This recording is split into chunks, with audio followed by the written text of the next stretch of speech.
On pourrait continuer ainsi à essayer de définir ce qu'est la culture, mais j'aimerais arriver maintenant à l'objet de ma communication, qui est l'idée que la culture n'est pas un objet, n'est pas un modèle figé, intangible, une sorte de Graal inviolable, qui se transmettrait intact comme un objet sacré de génération en génération.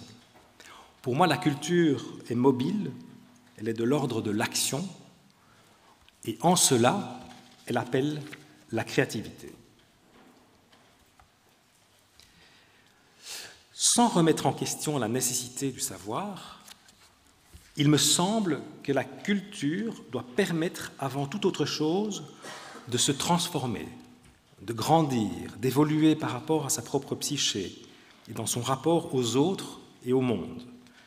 La culture devrait plutôt être de l'ordre de la métamorphose, de la transfiguration, oserais-je dire, plutôt que de l'ordre du stockage et de l'accumulation.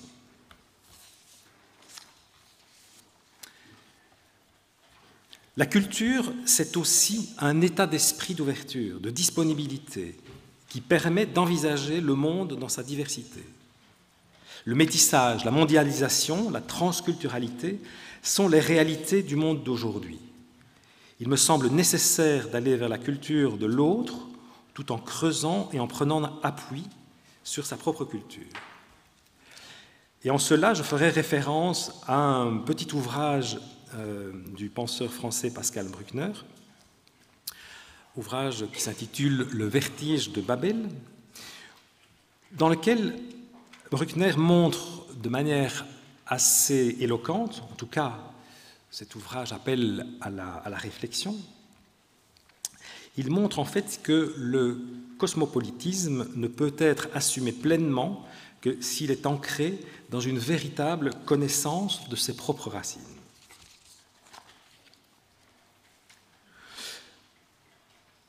Pour moi aussi, la véritable intelligence, la pensée, c'est celle qui est capable de relier différents savoirs. C'est celle qui est capable de connecter entre eux des éléments hétérogènes. La culture active et créative ne fonctionne pas par strates homogènes, mais par liaison, par relais, par multiplicité, par agencement et rhizome, comme aurait pu dire le philosophe Gilles Deleuze. La culture n'est pas empilement des savoirs, mais enrichissement d'un savoir par un autre savoir, d'une expérience par une autre expérience.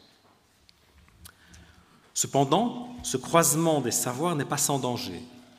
On le sait aujourd'hui, le zapping et la banalisation par excès d'informations est un des risques majeurs de nos civilisations connectées en permanence sur la toile.